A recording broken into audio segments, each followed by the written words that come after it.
안녕하세요. 개비입니다.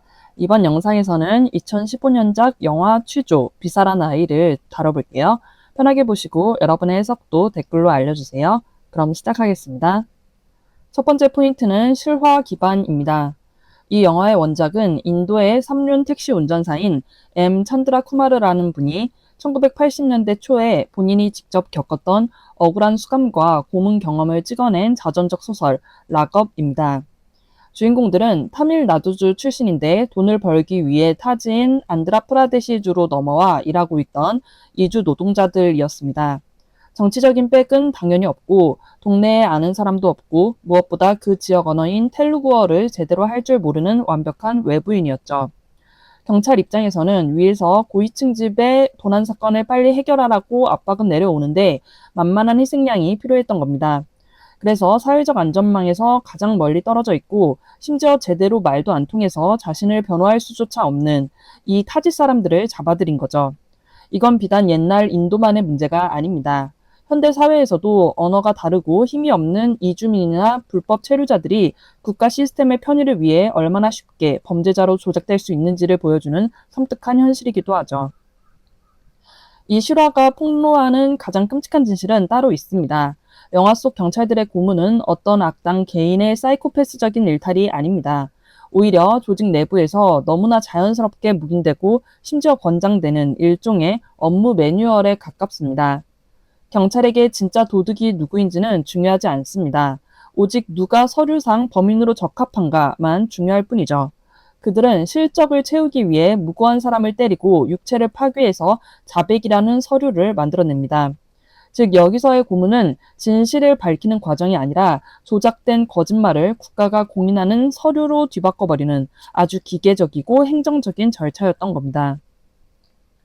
영화의 전반부는 찬드라 쿠마르의 원작 소설, 그러니까 타지에서 겪은 고문의 실화를 충실하게 따라갑니다. 그런데 후반부에 주인공들이 고향으로 돌아온 뒤 고위층인 회계사 납치 사건에 휘말리게 되는 과정은 사실 감독이 만들어낸 픽션입니다. 왜 굳이 실화에 허구를 섞었을까요? 감독은 일개 말단 노동자들이 겪은 억울한 사연에서 이야기를 끝내고 싶지 않았던 겁니다. 밑바닥 경찰관들이 저지르는 그 무식한 고문과 폭력이 사실은 저 위쪽 기득권층의 권력 다툼과 어두운 비리라는 거대한 폭력과 톱니바퀴처럼 연결되어 있다는 걸 눈으로 보여주고 싶었던 거죠. 비록 후반부 사건은 허구일지라도 영화는 밑바닥 노동자의 생생한 실화를 엔진 삼아서 가장 높은 곳에 숨어있는 권력의 추악한 민낯까지 멱살을 잡고 끌어내리는 데 완벽하게 성공합니다. 다음 포인트는 호모 사케르입니다. 이 영화를 보다 보면 권력 앞에서 인간이 얼마나 무력해질 수 있는지 아주 뼈저리게 느끼게 되는데요. 이걸 조르조 아감벤이라는 철학자가 말한 호모 사케르라는 개념을 가져오면 이 영화의 잔혹한 현실이 더욱 명확하게 설명됩니다. 호모 사케르는 고대 로마법에서 나온 말인데요.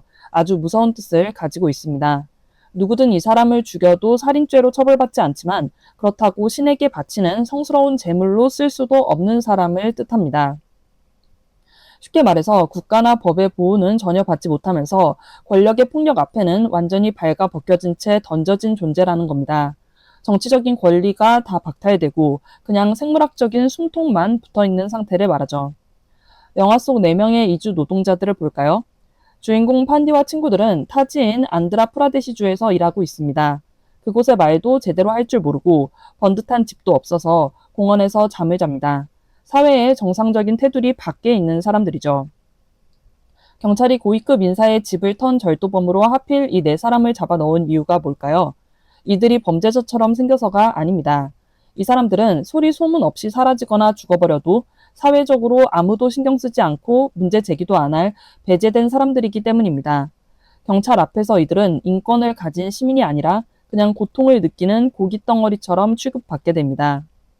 아간베는 법이 작동을 멈추고 오직 권력자의 폭력만 난무하는 공간을 예외 상태라고 불렀는데요. 영화 속 경찰서 취조실이 딱 그렇습니다. 문을 닫는 순간 그곳은 헌법, 인권, 무죄 추정의 원칙 같은 건 싹 다 사라지는 완벽한 예외 상태의 공간이 됩니다. 그 안에서 경찰은 진실을 찾는 수사관이 아니라 누가 살고 죽을지를 내 마음대로 결정하는 왕처럼 군림하죠. 경찰들은 밖에서는 서류를 꾸며가며 합법적인 척하지만 밀실 안에서는 폭력이 곧 법입니다. 판디 일행이 당하는 그 끔찍한 고문 장면들을 보면 이 작은 취조실이 사실상 현대판 아우슈비츠 수용소처럼 굴러가고 있다는 걸 아주 끔찍하게 보여줍니다. 호모사케르의 가장 비극적인 핵심은 그들의 죽음에는 아무런 가치가 없다는 겁니다. 영화 후반부에 판디와 친구들은 구출되는 줄 알았지만 고향인 타밀나두주 경찰들에 의해 또 다른 거대한 정치적 음모에 휘말립니다. 고위층의 비자금 스캔들을 덮기 위해 이들을 꼬리 자르기용 소품으로 써버리죠. 경찰이 갈대밭에서 이들을 사냥하듯 쏴 죽여도 이 살인은 법적으로 처벌받지 않습니다. 오히려 도주하는 흉악범을 처단한 합법적인 공무집행으로 예쁘게 포장되죠. 이들의 죽음은 국가에 의해 저질러지지만 거기에는 어떤 억울함이나 숭고한 의미도 없습니다. 그냥 사건 서류의 빈칸을 채우는 숫자로만 소비되고 끝날 뿐입니다. 수용소의 진짜 참혹함을 증언할 수 있는 사람은 역설적이게도 살아남지 못한 사람들, 그러니까 너무 철저하게 파괴되어서 입조차 열 수 없는 사람들이라고 합니다. 주인공 판디는 영화 내내 끝까지 불의에 저항하고 진실을 말하려고 발버둥칩니다. 하지만 거대한 시스템은 결국 그의 입을 영원히 막아버리죠. 영화는 판디를 기적적으로 살아남는 영웅으로 만들지 않습니다. 그저 거대한 폭력 앞에서 힘없이 바스러지는 나약한 생명으로 남겨두죠. 결국 이들의 억울함을 알고 있는 사람, 이 끔찍한 무법지대를 똑똑히 목격한 사람은 스크린 밖에서 영화를 지켜본 우리 관객들 뿐입니다. 감독은 이 불쌍한 청년들을 완벽한 호모사케르로 그려내면서 세상의 진실을 증언해야 할 무거운 책임을 바로 우리 관객들의 어깨 위에 얹어놓고 영화를 끝맺습니다. 다음 포인트는 지역주의와 계급주의입니다. 인도는 헌법에서 인정하는 공식 언어만 20개가 넘습니다. 주의 경계도 언어를 기준으로 나뉘어 있을 정도로 언어적 정체성이 강한 나라죠. 영화 초반에 타밀 출신의 가난한 노동자들이 다른 주인 안드라프라데시주 경찰들에게 갑자기 체포됩니다. 여기서 가장 큰 비극이 시작되는데요. 경찰들은 텔루구어를 쓰고 주인공들은 타밀어를 씁니다. 주인공들은 자기가 도대체 무슨 죄목으로 잡혀왔는지조차 제대로 알아듣지 못합니다. 우리가 억울한 일을 당했을 때 언어는 나를 방어하고 권리를 주장할 수 있는 가장 기본적인 무기입니다. 그런데 이 무기가 없으니 공포는 극대화되죠. 반대로 경찰 입장에서 생각해보면 현지 언어를 잘 모르는 이방인들은 조서를 대충 꾸미고 거짓 자백을 받아내기에 너무나 다루기 쉬운 먹잇감입니다. 언어의 장벽 자체가 이들을 스스로 목소리를 낼 수 없는 투명 인간으로 만들어버린 셈입니다. 이 청년들은 타국으로 이민을 간 것도 아닙니다. 그저 같은 인도 내에서 돈을 벌기 위해 주 경계를 넘었을 뿐이죠. 그런데도 마치 권리가 완전히 박탈된 무국적자처럼 취급받습니다. 경찰이 수많은 사람 중에 왜 하필 이 4명의 청년들을 가짜 범인으로 조작했을까요? 단순히 타밀인이어서가 아닙니다. 이들이 연고가 전혀 없는 타밀인이기 때문입니다. 이들이 부당하게 잡혀갔다고 경찰서에 항의해줄 지역 커뮤니티도 없고 뒷배가 되는 지역 정치인도 없고 당장 보석금을 쥐어줄 가족도 근처에 없습니다. 고향을 떠나온 저임금 이주 노동자는 철저하게 익명화된 존재들이니까요. 경찰 실적을 채우기 위한 시스템의 제물로 바치기에 이보다 완벽한 조건은 없는 겁니다. 여기서 우리가 짚고 넘어가야 할 점은 이 영화 속 차별이 그저 텔루구인의 타밀인 혐오 같은 단순한 지역주의가 아니라는 겁니다. 이는 계급 문제와 교차해서 봐야 합니다. 만약 잡혀온 사람들이 가난한 편의점 알바생들이 아니라 돈이 아주 많은 타밀계 억만장자 사업가였다면 어땠을까요? 안드라프라데시 경찰이 감히 그런 식으로 몽둥이 찜질을 하고 조서를 조작할 수 있었을까요? 아마 불가능했을 겁니다.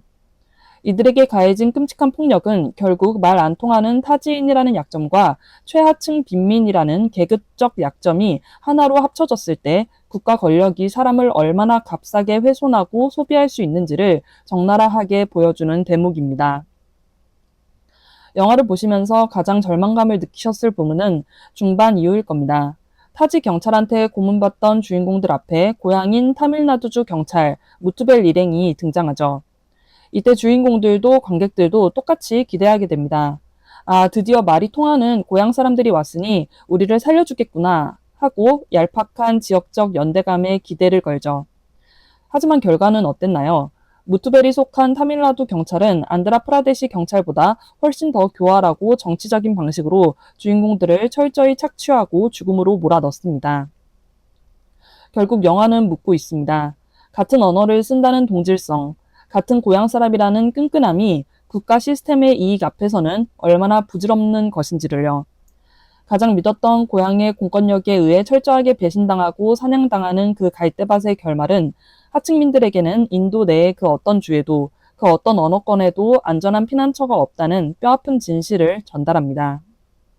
다음 포인트는 돈을 요구하는 경비원입니다.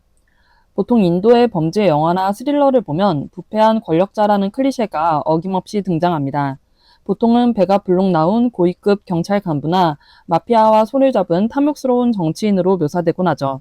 그런데 이 영화는 그 부패의 사슬이 저 높은 곳에만 있는 게 아니라 우리 사회 가장 밑바닥까지 아주 일상적으로 퍼져 있다는 걸 단지 경비원이라는 말단 직책을 통해 폭로해버립니다. 사실 경비원이라는 직업이 사회적 권력의 피라미드에서 결코 높은 위치는 아니잖아요. 하지만 그 경비원조차도 타지에서 넘어와 길바닥에서 잠을 청하는 무일푼의 이주 노동자들 앞에서는 그야말로 절대적인 권력자로 군림합니다. 시스템의 부패라는 게 단순히 위에서 아래로만 찍어 누르는 게 아니라 먼지 같은 권력이라도 쥐게 되면 자신보다 더 약한 사람의 피를 쥐어짜게 되는 먹이사슬의 내면화를 보여주는 겁니다. 경비원이 주인공들의 푼돈을 뜯어내는 이 행위는 나중에 경찰들이 실적을 위해 주인공들의 생명을 착취하는 거대한 폭력의 축소판이라고 볼 수 있습니다. 이 장면은 공간이라는 측면에서 봐도 참 많은 생각을 하게 만듭니다. 주인공 판디와 친구들은 번듯한 방 한 칸을 구할 돈이 없어서 누구나 머물 수 있는 공공장소인 공원에서 잠을 잡니다.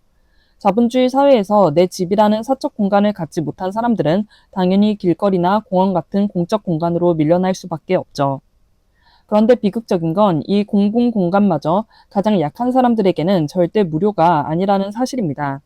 경비원이 손을 내밀며 요구하는 그 뇌물은 이주 노동자들이 그 공간에 그저 존재하기 위해 지불해야만 하는 씁쓸한 비공식적 생존세와 같습니다. 만약 그 돈을 내지 못하면 언제든 그 자리에서 쫓겨나거나 심지어 범죄자로 매도될 수 있다는 공포가 깔려 있는 거죠. 이들이 국가나 사회의 기본적인 보호망 바깥에 완전히 버려진 타자라는 사실을 이 짧은 씬이 너무나도 아프게 증명해 줍니다. 결과적으로 이 경비원 에피소드는 영화 전체의 서사 구조에서 소름 끼치는 복선으로 작동합니다. 길거리에서 푼돈을 뜯어내던 아주 미시적이고 일상적인 폭력은 얼마 지나지 않아 경찰서라는 닫힌 공간에서 벌어지는 무자비한 고문과 조작이라는 거시적인 국가폭력으로 걷잡을 수 없이 팽창해버립니다. 경비원이 약자의 돈을 갈취하던 그 얄팍한 폭력의 논리가 공권력이라는 이름표를 달고 경찰서 밀실로 옮겨갔을 때 인간의 존엄성과 생명 자체를 갈취하는 얼마나 끔찍한 시스템으로 괴물처럼 변모하는지 영화는 그 무서운 연속성을 경비원이라는 캐릭터를 통해 아주 조용하게 예열하고 있었던 겁니다. 다음 포인트는 길거리 미용실입니다. 요즘 동네에 번듯한 미용실 하나 차리려면 돈이 얼마나 들까요? 비싼 임대료에 화려한 인테리어, 프랜차이즈 가맹비까지 정말 엄청난 자본이 필요합니다. 하지만 길거리 미용실은 이런 자본주의의 높은 문턱을 가볍게 뛰어넘습니다. 미용사의 두 손에 쥔 가위와 빗, 그리고 손님이 앉을 낡은 의자 하나면 충분하죠. 오로지 자신의 노동력과 기술만으로 정직하게 돈을 버는 가장 원초적인 일터인 셈입니다. 게다가 이들이 자리 잡는 곳을 유심히 보면 다리 밑이나 시장 구석, 공원 무퉁이처럼 도시에서 버려진 이른바 죽은 공간들입니다. 거대 자본이 꽉 잡고 있는 빽빽한 도시 속에서 힘없는 서민들이 자신들의 생존 자리를 어떻게든 만들어내는 치열한 공간적 투쟁이라고 볼 수 있습니다. 머리를 자르거나 면도를 하는 건 사실 굉장히 개인적이고 무방비해지는 행위잖아요. 그래서 현대인들은 밖에서 안이 잘 안 보이고 칸막이가 쳐진 프라이빗한 미용실을 선호합니다. 그런데 길거리 미용실은 이 지극히 사적인 과정을 수많은 사람들이 지나다니는 길거리에 그대로 전시해버립니다. 문도 없고 유리창도 없으니까요. 이는 은밀하고 고급스럽게 관리받는 사람들의 신체와 뻥 뚫린 길거리에서 투박하게 다루어지는 사람들의 신체를 통해 우리 사회의 계급 차이를 시각적으로 훅 체감하게 만듭니다. 동시에 지나가는 이웃들이 머리 깎는 모습을 구경도 하고 참견도 하는 옛날 공동체 마을의 끈끈한 시선이 아직 살아있다는 걸 보여주기도 하죠. 이곳에 오시는 분들은 주로 하루 벌어 하루를 사시는 일용직 노동자분들이나 주머니 사정이 여의치 않은 어르신들입니다. 비싼 미용실의 서비스는 부담스러운 분들이죠. 그렇다 보니 이 공간에는 딱딱한 위기질서나 손님은 왕 같은 가식적인 서비스 매뉴얼이 없습니다. 미용사와 손님이 그냥 동네 친구 같습니다. 낡은 의자에 기대앉아 툭툭 담배도 나눠 피우고 동네 소문이나 정치 욕도 하면서 서로의 고단함을 나눕니다. 요즘 사람들은 다들 스마트폰만 보거나 세련된 카페에서 이야기를 나누지만 이 길거리 미용실은 서민들의 대소사가 오가는 아주 생생하고 사람 냄새나는 아날로그 공론의 장 역할을 톡톡히 하고 있습니다. 물론 요즘 같은 현대사회의 눈으로 보면 길거리 미용실은 매연도 날리고 도구 소독도 잘 안 되는 위생적으로 취약한 곳이 맞습니다. 그래서 시나 정부에서는 미간을 해친다, 비위생적이다 하면서 이들을 끊임없이 단속하고 밀어내려고 하죠. 서구식의 깔끔한 위생관념과 지역의 팍팍한 현실이 부딪히는 겁니다.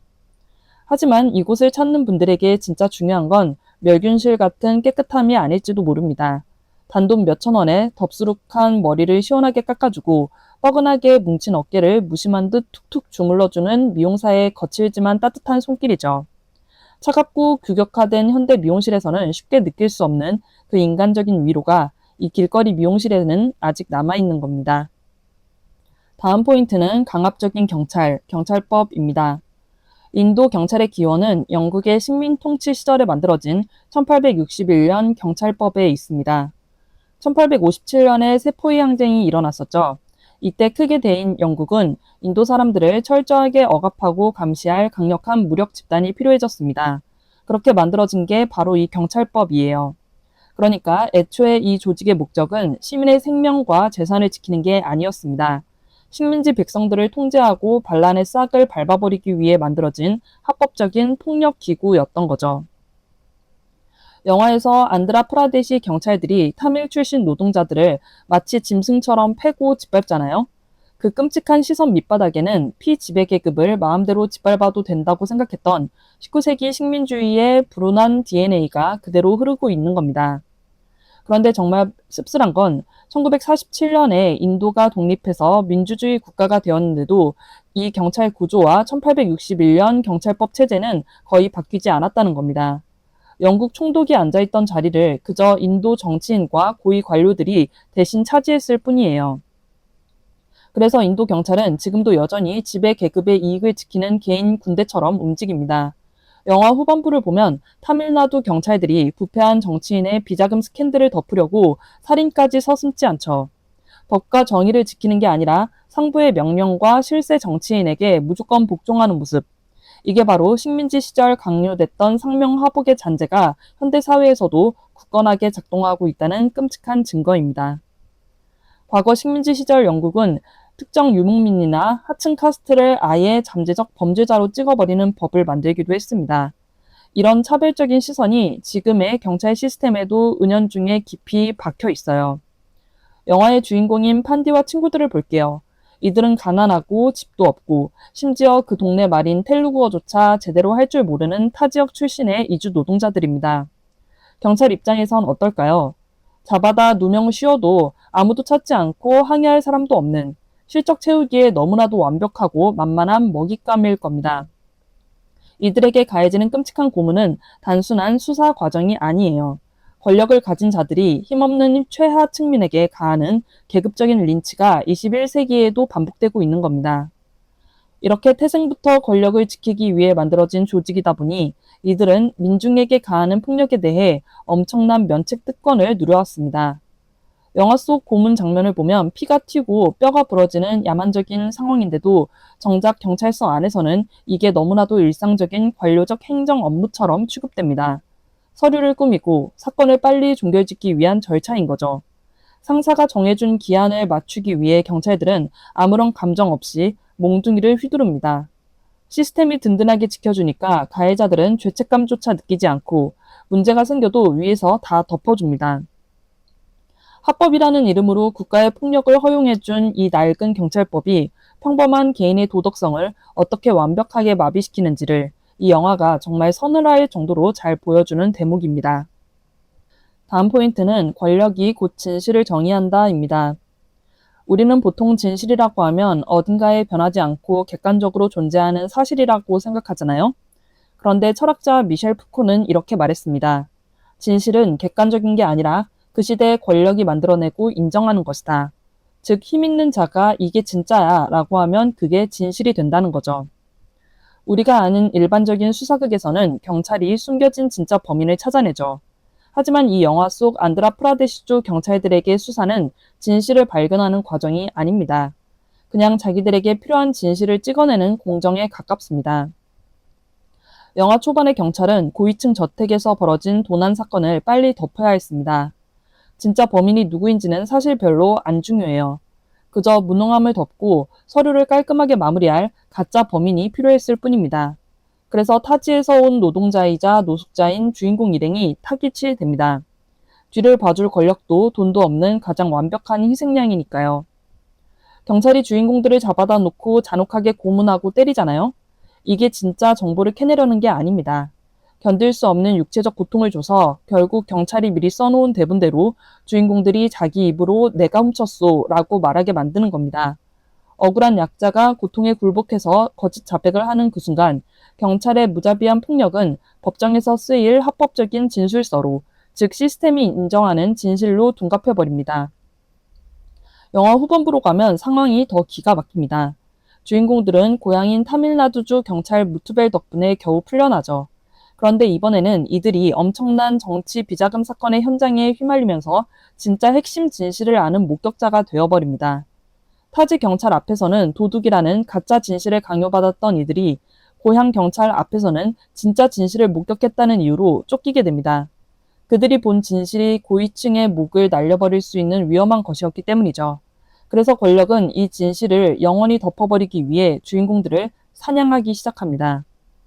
권력이 필요할 때는 아무 죄 없는 사람을 범죄자로 만들어버리고 또 자기들에게 방해될 때는 진짜 진실을 아는 사람은 죽여서 입을 막아버립니다. 결국 이 영화가 말하는 진실이란 건 변하지 않는 정의가 아니라 권력을 가진 자들이 살아남기 위해 언제든지 조립하고 쓰레기통에 버릴 수 있는 도구에 불과했던 겁니다. 영화를 다 보고 나면 굉장히 먹먹해집니다.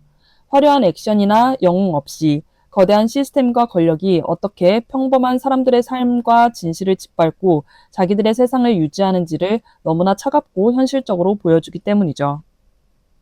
다음 포인트는 인도 가정부 문화입니다. 보통 가정부나 가사도우미라고 하면 엄청난 부유층의 전유물이라고 생각하기 쉽죠. 그런데 인도에서는 최상류층뿐만 아니라 평범한 중산층 가정에서도 요리, 청소, 빨래, 육아 등을 담당하는 가정부를 여러 명 두는 것이 일반적입니다. 인도에서는 법적으로 카스트 제도가 철폐되었습니다. 하지만 사람들의 일상, 특히 가정부 문화 속에서는 여전히 아주 강력하게 작동하고 있다고 해요. 가장 눈에 띄는 건 노동이 엄격하게 나뉘어 있다는 겁니다. 요리하는 사람, 바닥 닦는 사람, 화장실 청소하는 사람이 다 따로 있습니다. 왜 한 명이 다 하지 않을까요? 이게 바로 힌두교 특유의 정결과 오염에 대한 관념 때문입니다. 불을 다루고 가족의 입으로 들어가는 요리는 상대적으로 높은 카스트 출신이 맞습니다. 반면에 오물을 치우고 화장실을 청소하는 일은 이른바 불가촉 천민이라 불리는 가장 하층 계급의 몫으로 여겨지죠. 더 놀라운 건 일상적인 접촉도 꺼린다는 겁니다. 많은 중산층 가정에서는 가정부가 물을 마시는 컵이나 식기를 가족들 것과 엄격하게 분리해서 베란다 구석 같은 곳에 따로 둡니다. 위생 때문이 아니라 하층 계급과 닿으면 자신의 정결함이 오염된다는 오랜 믿음이 지금의 현대적인 아파트 안에서도 그대로 이어지고 있는 겁니다. 이러한 신분 차이는 아예 건물의 구조 자체도 바꿔놓았습니다. 인도의 현대식 고급 아파트를 가보면 철저한 계급 분리를 눈으로 확인할 수 있습니다. 아파트 주민들이 타는 메인 엘리베이터가 있고 가정부나 배달원, 청소부들이 타야만 하는 서비스 엘리베이터가 아예 따로 분리되어 있습니다. 출입구도 달라서 집주인과 노동자의 동선이 겹칠 일이 없죠. 그리고 집 구조를 보면 부엌 뒤쪽 아주 은밀한 곳에 환기도 잘 안 되는 한평 남짓한 좁은 방이 하나 있습니다. 이걸 서번트 쿼터라고 부르는데요. 입주 가정부들이 먹고 자는 전용 공간입니다. 같은 지붕 아래 살고 있지만 평소에는 유령처럼 눈에 띄지 않게 존재해야 하는 이들의 씁쓸한 사회적 지위를 공간 자체가 증명해주고 있는 셈입니다. 그렇다면 평범한 중산층이 어떻게 이렇게 여러 명의 가정부를 고용할 수 있을까요? 그 근본적인 배경에는 인도의 막대한 인구수와 극단적인 빈부격차가 있습니다. 농촌에 찢어지는 가난을 피해서 도시로 올라온 수많은 빈민층 여성들에게 가정부 일은 특별한 기술 없이도 시작할 수 있는 거의 유일한 생계수단입니다. 일하려는 사람이 워낙 많다 보니 임금은 정말 터무니없이 낮은 수준으로 고착화되어 있죠. 이 부분을 젠더 관점에서 보면 참 아이러니합니다.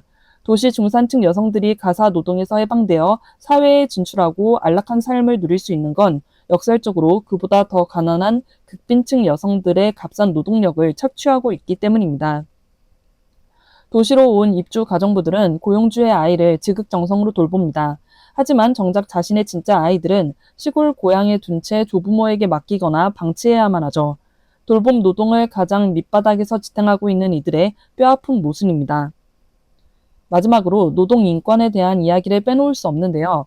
인도에서 가정부는 노동법의 보호를 받는 노동자라기보다는 과거 봉건 시대의 주종 관계에 묶인 하인으로 취급받는 경우가 많습니다. 고용주들은 종종 이렇게 말합니다. 우리는 가정부를 가족처럼 대합니다. 안 입는 낡은 옷을 물려주기도 하고 명절에 약간의 보너스를 챙겨주면서 온정을 베풀죠.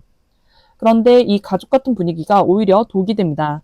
정당하게 근로계약서를 쓰고 최저임금이나 휴일을 요구하는 등 근대적인 노동권 자체를 주장하지 못하게 만드는 심리적인 억압 기제로 작동하거든요.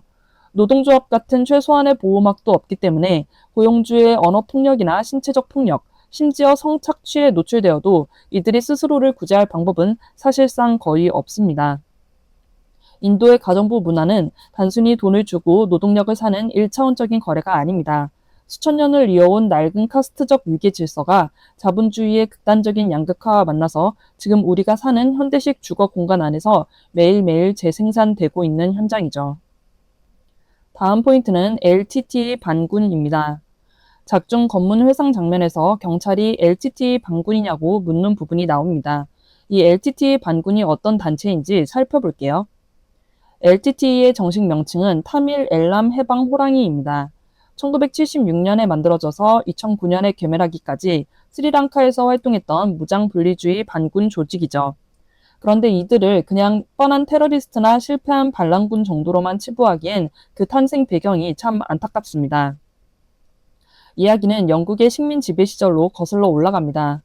당시 영국은 통치를 쉽게 하려고 소수파인 타밀족에게 교육이나 공직 진출 같은 특권을 주면서 다수파인 싱할라족과 이간질을 시켰습니다.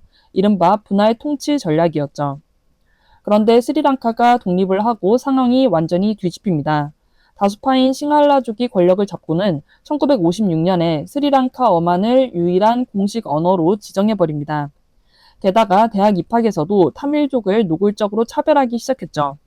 하루아침에 사회 경제적 사다리가 다 끊어져 버린 겁니다. 처음에는 타밀족도 평화롭게 시위를 했습니다.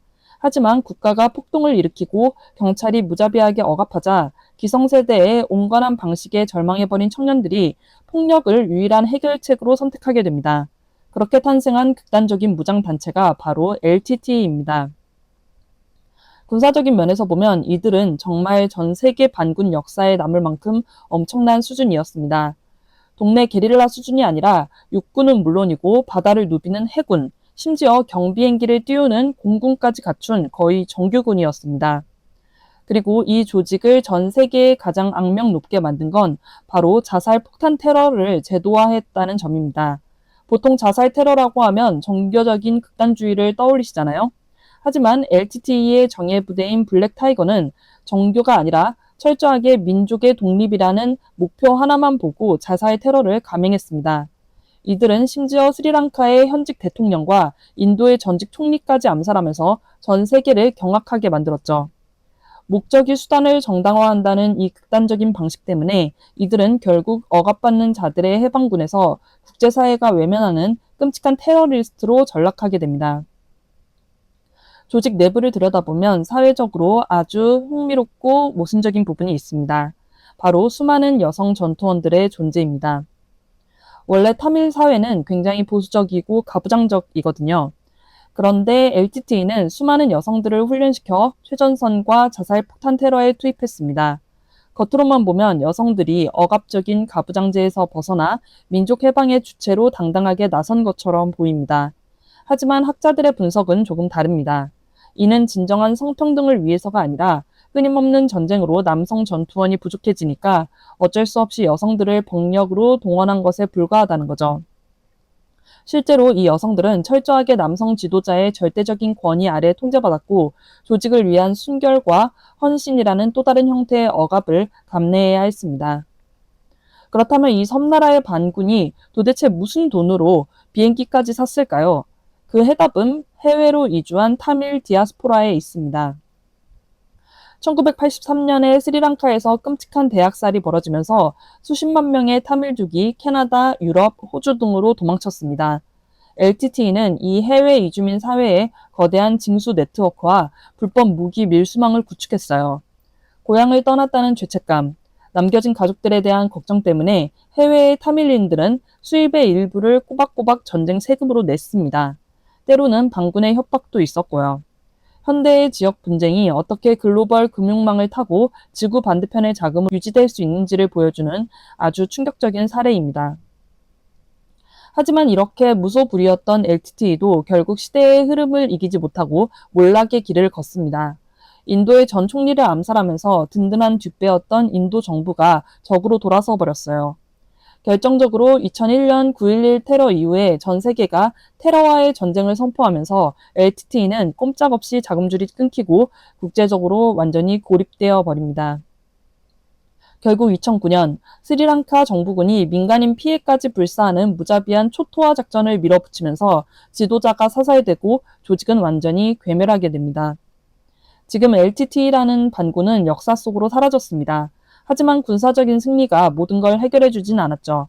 그들이 총을 들 수밖에 없었던 근본적인 원인, 즉 핏줄과 언어가 다르다는 이유로 가해졌던 차별의 기억은 오늘날까지도 남아시아 사회에 치유되지 않는 상처로 남아 있습니다.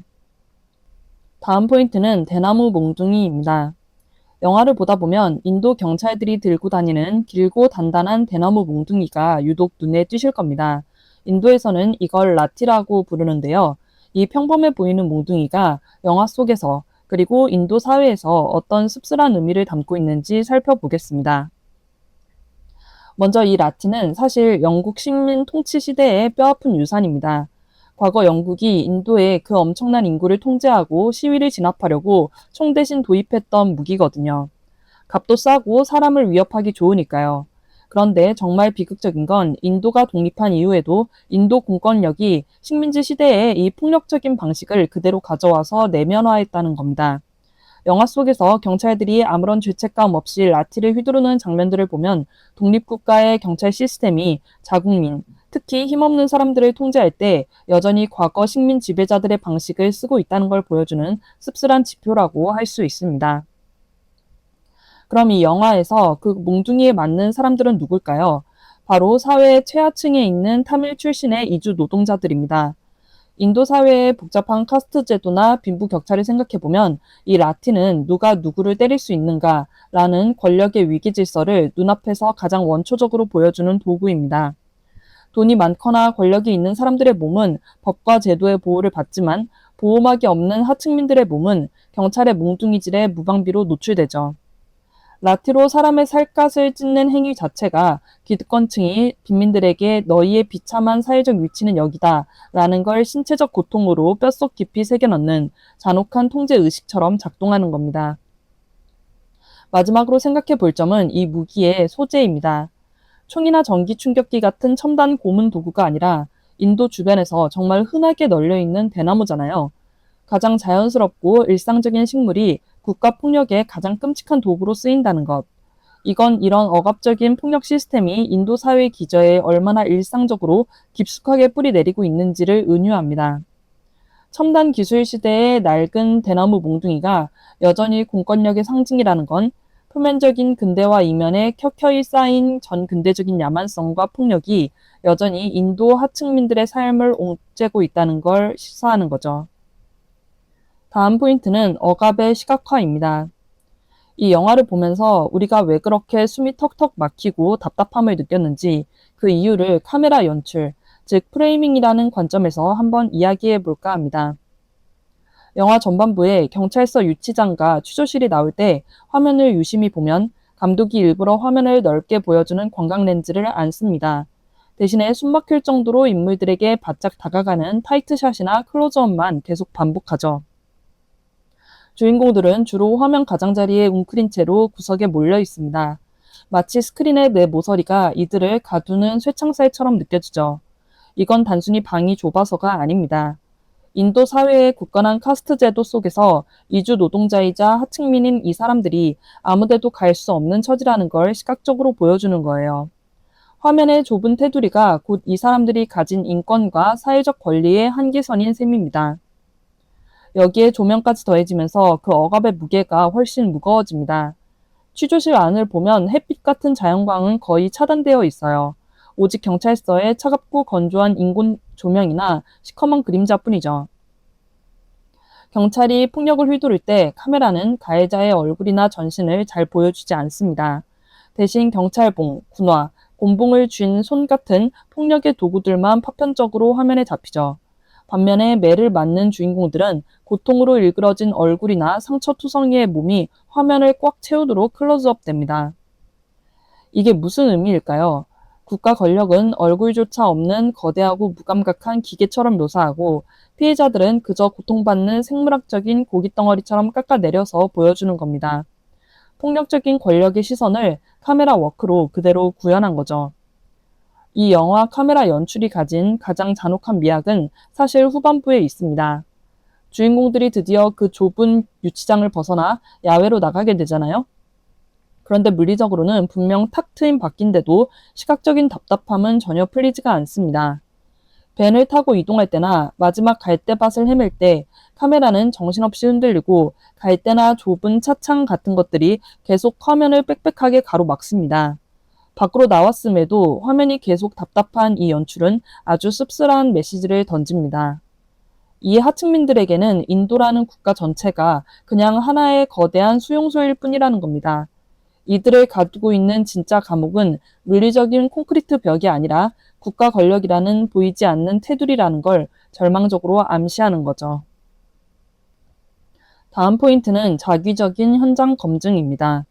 보통 현장 검증이라고 하면 범인이 어떻게 범행을 저질렀는지 사실을 꼼꼼하게 확인하는 과정이잖아요. 그런데 이 영화 속 경찰들은 사건의 실체를 파헤치는 수사관이 아닙니다.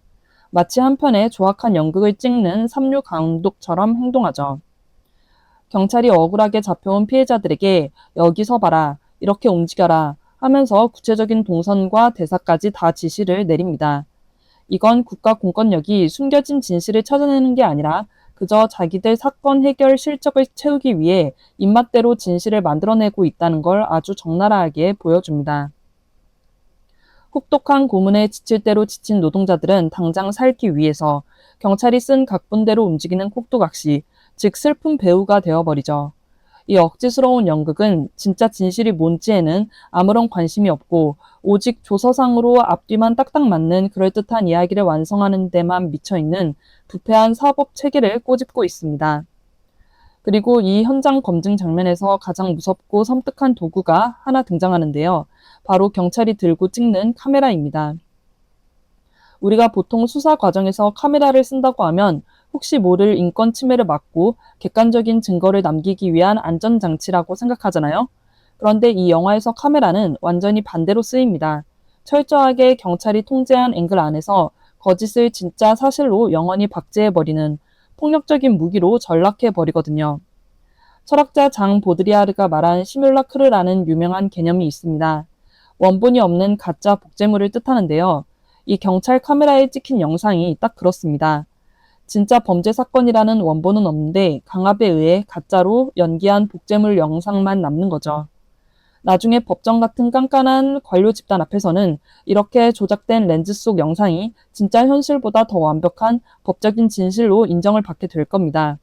결국 이 상황에서 카메라는 공권력이 뻔뻔하게 진실을 날조했다는 사실을 덮어주고 오히려 그들에게 합법이라는 면죄부를 쥐어주는 아주 무서운 역할을 하게 되는 셈입니다.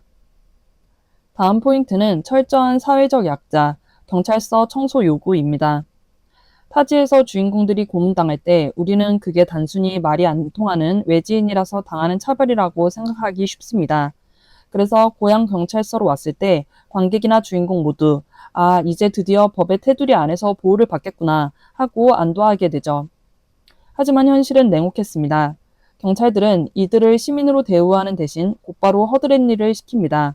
즉 언어가 통하고 같은 고향 사람이라는 동질성보다 돈 없고 빽 없는 일용직 노동자라는 계급이 훨씬 더 근원에 있다는 씁쓸한 진실을 들이미는 겁니다. 권력자들 눈에는 그저 공짜로 부려먹기 좋은 만만한 소모품에 불과했던 거죠. 이 상황에서 주인공들은 그야말로 유령 상태가 됩니다. 지금 이들은 정식으로 구속된 범죄자도 아니고 그렇다고 경찰서 밖으로 나갈 수 있는 자유로운 시민도 아닌 거죠. 우리는 이를 통해 국가의 법을 집행하는 가장 공식적인 공간인 경찰서 안에서 역설적으로 이들이 아무런 인권이나 법적 주체성을 갖지 못했다는 걸 간접적으로 엿볼 수 있습니다. 그저 경찰들의 편의를 위해 쓰이는 노동력이라는 도구로만 존재한다는 걸 이 청소 노동이 암묵적으로 선언하고 있는 겁니다. 타주 경찰서에서 당한 고문이 피가 튀는 야만적인 폭력이었다면 고향 경찰들이 시키는 청소는 아주 일상적이고 교묘한 폭력입니다. 고향 경찰들은 속으로 우리가 너희 목숨을 구해줬으니까 이 정도 일은 당연히 해야지 라며 무한한 통제권과 소유권을 주장합니다. 구원해준 대가로 노동력을 착취하는 걸 너무 당연하게 여기는 거죠. 더 씁쓸한 건 주인공들 역시 고문의 공포에서 벗어났다는 사실에 안도하면서 그 굴욕적인 지시를 순종적으로 따른다는 겁니다. 지배계급의 시혜적인 폭력과 살아남기 위해 그 위기질서를 스스로 체화해버리는 약자의 모습을 엿볼 수 있는 거죠. 마지막으로 좀 섬뜩한 복선인데요. 바로 공간이 주는 아이러니입니다. 주인공들이 열심히 닦고 있는 이 경찰서는 치안을 유지하는 곳 같지만 실상은 정치인과 경찰의 더러운 뒷거래가 오가고 은폐되는 부패의 은상입니다. 인도 사회에서 가장 천대받는 하층민 노동자들이 권력자들의 진짜 더러운 짓이 벌어지는 공간의 바닥을 쓸고 닦는다는 게 굉장히 묘한 구도를 만듭니다. 이건 사실 영화 후반부를 향한 무서운 암시이기도 합니다. 경찰서 바닥에 먼지를 쓸어서 안 보이는 곳에 버리듯이 권력자들 역시 자신들의 거대한 정치적 범죄를 숨기기 위해 이 힘없고 만만한 노동자들을 마치 사회적 쓰레기 치우듯 깔끔하게 제거해 버릴 거라는 걸 미리 보여주는 서늘한 연출인 셈이죠. 다음 포인트는 부품처럼 사용되는 인간, 배신당한 회계사입니다. 영화 전반부가 무일푼 이주 노동자 판디 일행이 겪는 지옥 같은 폭력을 보여줬다면 후반부를 이끌어가는 건 바로 KK라는 회계사입니다. 이 인물의 서사를 따라가다 보면 이 영화가 단순히 가난한 하층민에 대한 가혹행위만을 고발하는 게 아니라는 걸 알게 됩니다. 거대한 권력의 카르텔 속에서 인간이라는 존재가 어떻게 완벽한 소모품이자 부품으로 쓰이고 버려지는지 그 씁쓸한 현실을 정말 뼈아프게 보여주거든요. 영화 속 회계사 KK는 이주 노동자 판디 일행과는 정반대의 위치에 있는 사람입니다. 고위 정치인의 검은 돈을 굴리는 지적이고 경제적인 엘리트죠. 전반부에서 판디 일행은 영문도 모른 채 유치장에서 무자비하게 두들겨 맞잖아요. 반면 KK는 경찰서에 잡혀와서도 에어컨이 빵빵하게 나오는 방에 앉아 경찰 간부들과 여유롭게 거래를 시도합니다. 자기가 쥐고 있는 정보와 정치권 인맥이 있으니까 시스템 앞에서도 어느 정도 협상력이 있다고 믿는 거죠. 하지만 극이 진행되면서 이게 철저한 착각이었음이 드러납니다. 그가 가진 지식이나 인맥은 권력자들이 원하는 목적을 달성할 때까지만 유효한 거였어요. 단물이 다 빠지는 순간 그는 VIP 대우를 받는 포로에서 단숨에 입을 막아야 할 제거 대상 1순위로 추락해버립니다. 아무리 어설픈 자본과 지식으로 무장했더라도 진짜 부패한 국가 시스템 앞에서는 그저 언제든 갈아 끼울 수 있는 부품에 불과하다는 걸 보여주는 대목이죠. KK가 겪는 비극의 원인은 딱 하나입니다. 그 썩어빠진 시스템 속에서도 일말의 신뢰나 비즈니스 룰이 통할 거라고 믿었던 거예요. 내가 정보를 주면 내 목숨과 안전은 보장해주겠지 라는 합리적인 계산을 한 겁니다. 하지만 공권력과 결탁한 절대 권력은 거래를 하는 파트너가 아닙니다. 자기들 마음대로 룰을 바꾸고 폭력을 휘두르는 포식자에 불과하죠. 얼마 전까지 KK와 잘 지냈을 경찰들은 윗선의 지시가 내려오자마자 그를 암살해야 하는 실무자로 돌변합니다. 여기서 보여지는 배신은 경찰 개인의 인성이 나빠서가 아니에요. 거대한 악의 구조가 스스로를 유지하기 위해 끊임없이 꼬리 자르기를 하는 기계적인 메커니즘 그 자체인 겁니다. 이 영화에서 가장 소름 돋고 또 서글픈 연출은 바로 결말부입니다. 극과 극의 계급에 서 있던 판디 일행과 회계사 KK가 결국 똑같은 운명으로 묶이게 되거든요. 경찰서 청소를 하다가 우연히 KK의 비밀과 경찰의 음모를 엿듣게 된 판디 일행은 결국 갈대밭으로 끌려가 조작된 총격전의 희생양이 됩니다. 생각해보면 참 기가 막힙니다. 아무것도 몰라서 없는 죄를 뒤집어 쓴 최하층민이나 진실을 너무 많이 알아버린 엘리트나 결과는 똑같았어요. 거대한 체제를 유지하기 위해 남몰래 치워져야 하는 먼지 취급을 받은 거죠. 부패한 국가폭력이라는 거대한 괴물 앞에서는 신분도, 계급도, 지식도 다 소용없습니다. 모든 개인이 철저하게 부품처럼 쓰이다가 폐기될 수밖에 없다는 이 묵시록적인 평행 이론이 취조라는 영화를 단순한 스릴러, 그 이상의 걸작으로 완성시킨 게 아닐까 싶습니다. 다음 포인트는 도덕적 상해 무투벨입니다. 이 영화에서 가장 인상 깊고 또 가장 비극적인 캐릭터였던 경찰 간부 무투벨에 대해 이야기해 볼까 합니다. 이 캐릭터를 이해하려면 심리학에서 쓰는 도덕적 상해라는 개념을 먼저 알면 좋은데요. 이게 뭐냐면 군인이나 경찰처럼 상명하복이 뚜렷한 조직에서 내 양심이나 도덕적 신념에 완전히 어긋나는 짓을 억지로 해야만 할 때 겪게 되는 깊은 마음의 상처를 뜻합니다. 무투벨은 진짜 천하의 몹쓸 악당이라서 약자들을 괴롭힌 게 아닙니다. 평범한 직업 의식을 가진 한 인간이 거대한 시스템 안에서 영혼이 어떻게 파괴되어 가는지를 보여주는 씁쓸한 예시일 뿐이죠. 영화 중반부에 무투벨이 처음 등장할 때를 떠올려 보세요. 다른 지역 경찰서에서 죽도록 고문받던 타밀 출신 노동자들을 거리낌 없이 구해줍니다. 같은 고향 사람이라는 이유로 연민을 보이죠. 이때까지만 해도 관객들은 드디어 이 불쌍한 주인공들을 도와줄 진짜 착한 경찰이 나타났구나 하고 안도하게 됩니다. 그런데 이 구원은 순수하게 끝맺지 않았습니다. 무투벨은 상부에서 지시한 불법적인 작전, 그러니까 회계사를 납치하는 일에 일손이 필요했고 이 노동자들을 거기로 끌어들입니다. 아마 속으로는 이렇게 합리화했을 거예요. 어차피 저 타지 감방에서 썩어 죽게 내버려 두는 것보단 내 작전에 좀 써먹고 고향으로 돌려보내는 게 쟤들한테도 이득이지. 하지만 바로 이 지점이 무투벨의 내면에 금이 가기 시작하는 도덕적 상해의 출발점입니다. 사람을 목적으로 대하지 않고 자신의 임무를 위한 수단과 도구로 취급하기 시작했으니까요. 그런데 일이 완전히 틀어집니다. 납치했던 사람이 죽어버렸고 윗선에서는 꼬리를 자르기 위해 목격자인 타밀 노동자들을 전부 없애버리라는 무언의 압박을 내립니다. 여기서 무투벨은 엄청난 내적 갈등에 빠집니다. 그는 사이코패스 살인마가 아니에요. 방금 전까지 자기가 불쌍하다고 구해줬던 결백한 청년들을 이제는 자기 손으로 직접 죽여야만 합니다. 그래야 이 무서운 조직에서 살아남고 자기 가족도 먹여 살릴 수 있으니까요. 그는 잠시 주저하지만 결국 거대한 시스템의 톱니바퀴로 남기를 선택합니다. 이 끔찍한 짓을 맨정신으로 할 순 없으니 그는 폭력과 살인을 그저 위에서 시킨 행정 업무나 관료적인 일처리 중 하나라고 억지로 치환해버립니다. 자기 양심을 강제로 마비시켜버리는 고통스러운 방어 기제를 켠 거죠. 이 영화의 하이라이트인 야간 갈대밭 추격전을 보면 무투벨의 상태가 어떤지 정확히 알 수 있습니다. 보통 영화 속 악당들은 도망치는 주인공을 쫓을 때 분노하거나 아니면 사냥꾼처럼 그 상황을 즐기잖아요.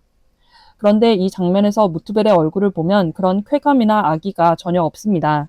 그냥 이 끔찍하고 더러운 상황을 빨리 끝내버리고 싶어하는 극도의 피로감, 그리고 자기 혐오만 가득하죠.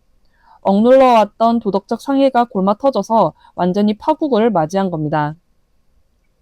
감독이 무투벨이라는 캐릭터를 통해 진짜로 고발하고 싶었던 건 무엇이었을까요? 무투벨 개인의 나약함을 욕하려는 건 아닐 겁니다.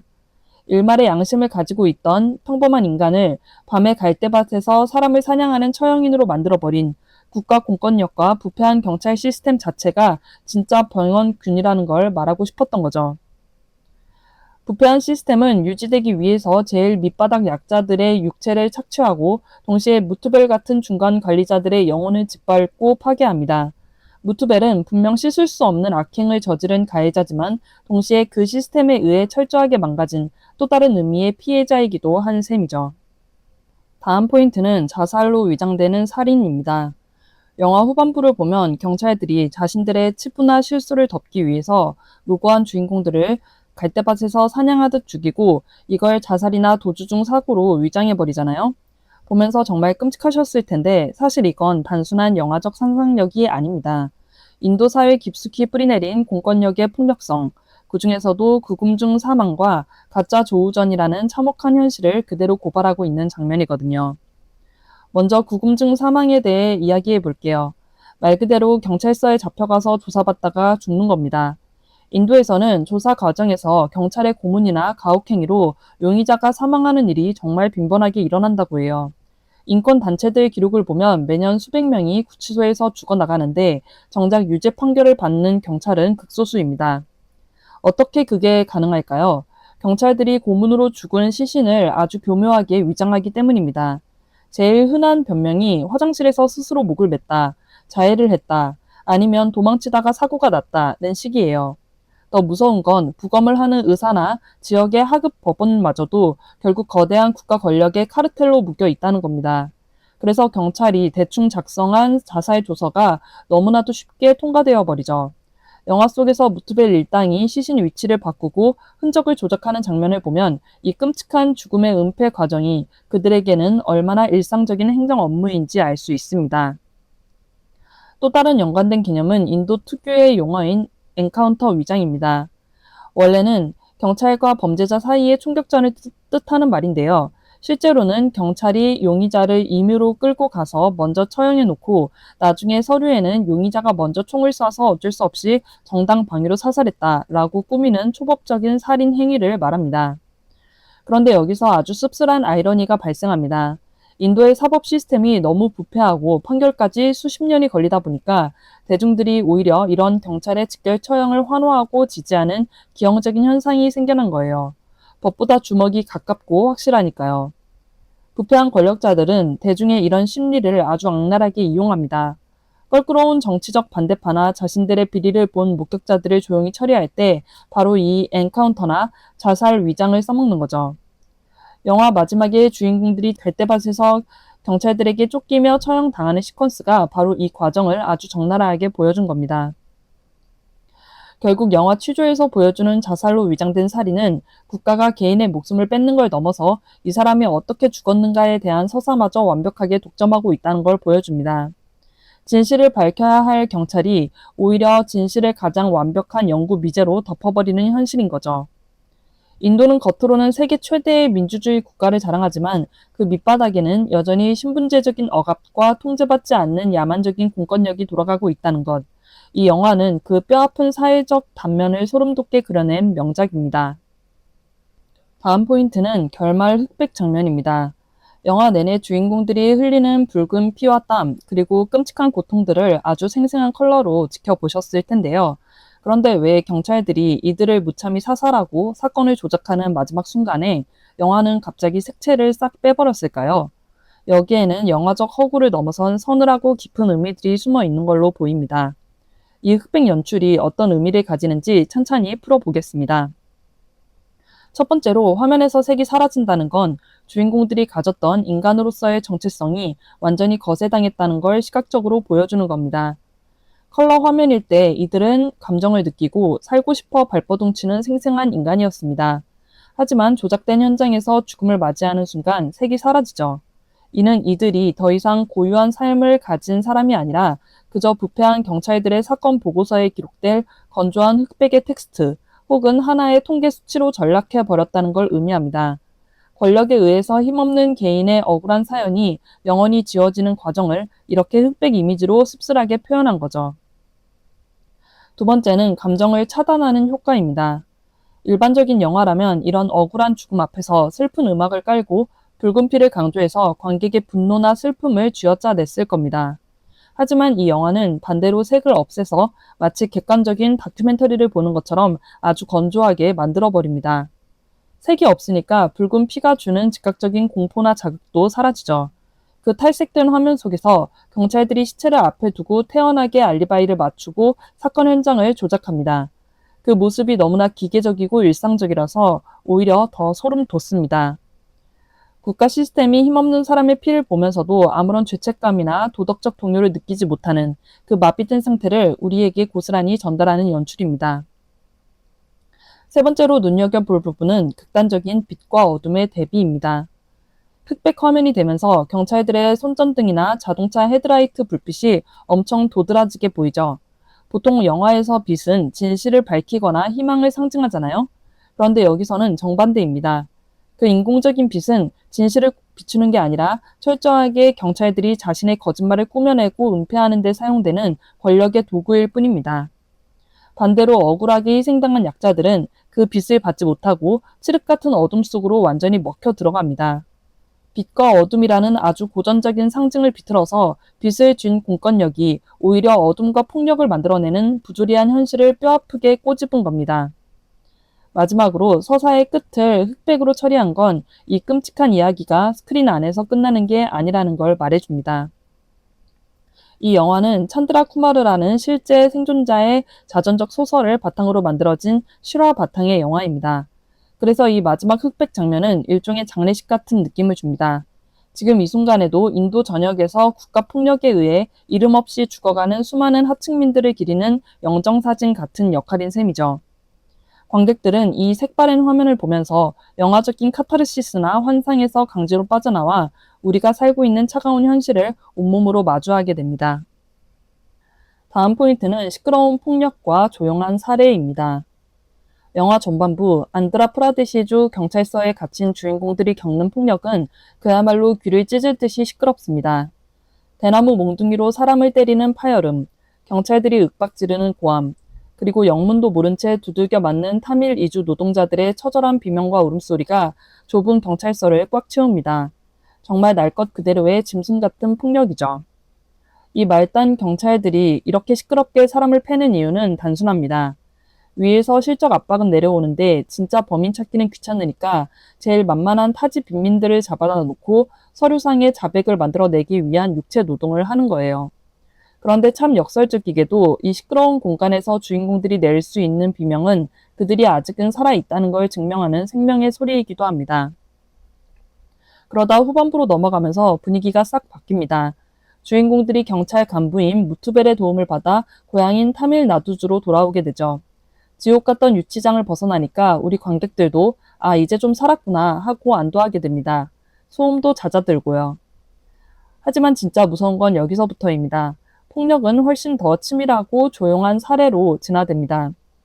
후반부에 얽힌 범죄는 말단 경찰 수준이 아니라 고위급 경찰과 정치인들이 연루된 권력의 심장부에서 벌어지는 일입니다. 이 권력자들에게는 동네 양아치들처럼 몽둥이질을 하며 소음을 낼 필요가 없어요. 그저 자신들의 취부를 아는 사람들을 흔적도 소문도 없이 깔끔하게 지워버리기만 하면 되거든요. 그래서 회계사나 주인공들을 처리할 때는 비명 한번 못 지르게 차갑고 조용하게 끝내버립니다. 조작된 총격전으로 상황을 종료시키죠. 전반부의 시끄러운 폭력이 가짜를 진짜로 만들려는 하급자들의 발버둥이었다면 후반부의 조용한 살해는 존재 자체를 서류에서 지워버리는 기득권의 완벽한 폭력인 셈입니다. 이 영화의 사운드를 가만히 듣고 있으면 우리 사회의 계급과 권력이 얼마나 비대칭적인지 피부로 와닿습니다. 아무것도 가진 게 없는 하층민들의 고통은 유치장 안에서 그렇게 요란하고 시끄럽게 울려 퍼지지만 정작 그 경찰서 문 밖으로는 단 한 발짝도 나가지 못하는 무의미한 소음으로 무시당합니다. 반면에 고위 권력자들이 휘두르는 폭력은 쥐도새도 모르게 고요하게 이루어지지만 단숨에 사람의 목숨을 끊어놓고 완벽한 알리바이를 만들어내는 절대적인 힘을 가지고 있죠. 요란한 빈민의 고통과 고요한 기득권의 폭력, 이 대비가 정말 소름 끼치도록 정확하게 그려집니다. 주인공들은 짐승처럼 두들겨 맞던 그 시끄러운 지옥에서 벗어나려고 무투벨의 손을 잡고 조용한 공간으로 도망쳐 왔습니다.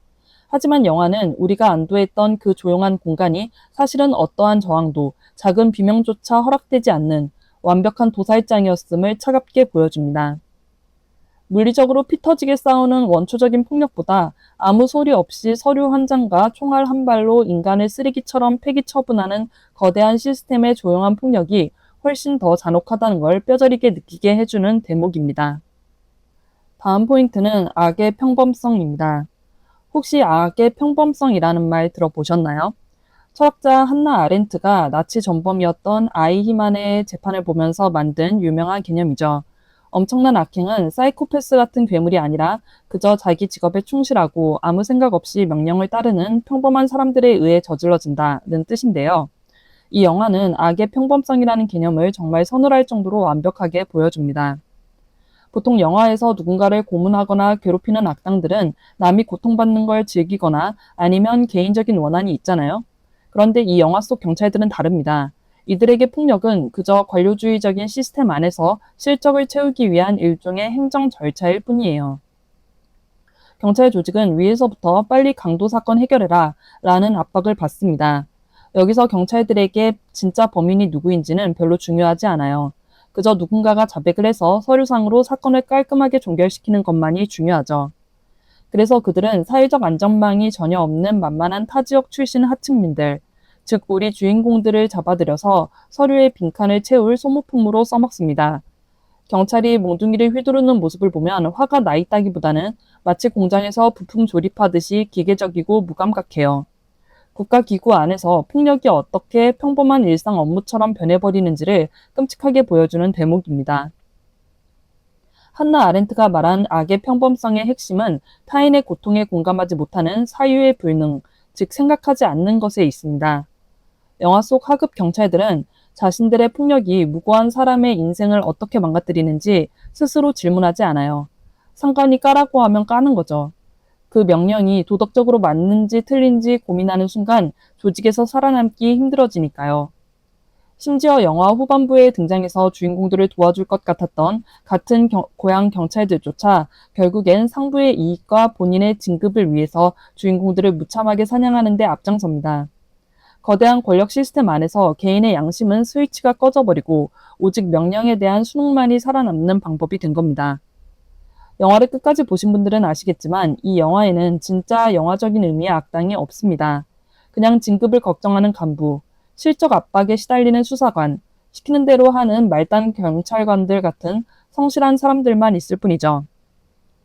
거대한 구조적인 악이 이런 평범한 사람들의 생각 없음과 도덕적 마비를 양분 삼아서 굴러간다는 사실, 바로 이것이 우리가 영화 걸말부에서 그렇게 깊은 절망감과 답답함을 느끼는 진짜 이유일 겁니다.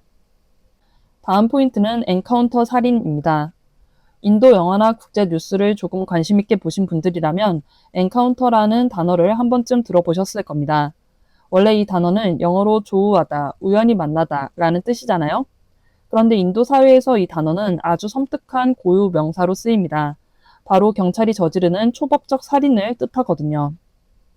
인도에서 말하는 엔카운터의 패턴은 이렇습니다. 경찰이 용의자를 체포하고 사살한 다음에 현장 검증을 하러 갔는데 용의자가 갑자기 경찰 총을 뺏어서 저항하길래 혹은 도망치길래 어쩔 수 없이 정당 방위로 사살했다. 이렇게 발표하는 겁니다. 경찰이 왜 이런 극단적인 짓을 할까요? 그 밑바탕에는 완전히 붕괴된 인도의 사법 시스템이 있습니다. 인도 법원에는 밀려있는 사건만 수천만 건입니다. 재판 판결이 나려면 짧아도 몇 년, 길면 수십 년이 걸리죠. 게다가 증거 조작이나 뇌물도 판을 쳐서 유죄 판결이 나오는 경우도 드뭅니다. 법이 제 역할을 못하니까 경찰이 스스로 판사 겸 사형 집행인이 되어서 길거리에서 그냥 직결 처분을 해버리는 겁니다. 그런데 사회학적으로 진짜 무서운 포인트는 따로 있습니다. 바로 대중들이 이런 경찰의 살인 행위에 분노하기는커녕 열렬히 환호한다는 겁니다. 대표적인 사건이 하나 있었어요. 2019년 하이데라바드에서 아주 끔찍한 수의사 집단 성폭행 살인 사건이 벌어져서 온 나라가 분노로 들끓었습니다. 그때 경찰이 체포된 용의자 4명을 현장 검증 도중에 도주하려 했다면서 전원 사살해버립니다. 이 소식이 뉴스를 타자 시민들 반응이 어땠을까요? 살인을 저지른 경찰들에게 꽃잎을 뿌리고 환호성을 질렀습니다. 정치인들도 경찰의 결단력이라며 칭찬했고요. 사람들은 느리고 썩은 법적 절차 대신에 피비린내 나지만 즉각적인 사이다 복수를 원했던 겁니다. 국가의 폭력이 대중의 답답함을 풀어주는 일종의 쇼가 되어버린 아주 위험한 징후인 셈이죠. 그럼 이 엔카운터의 총구는 누구를 향할까요? 절대 아무나 쏘는 게 아닙니다.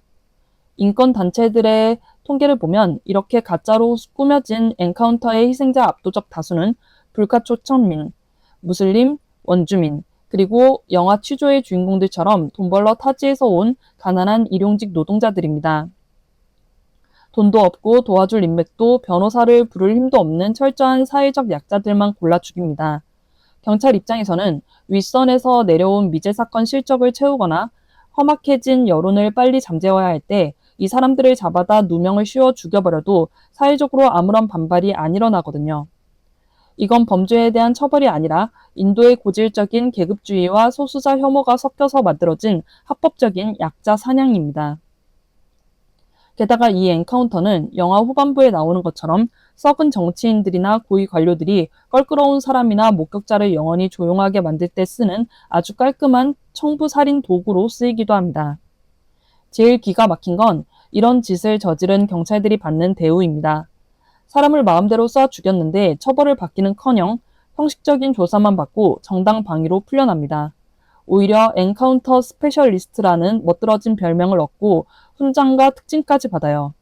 국가가 대놓고 살인 면허를 발급해주고 뒤를 봐주니까 이런 비극이 끊이지 않는 겁니다.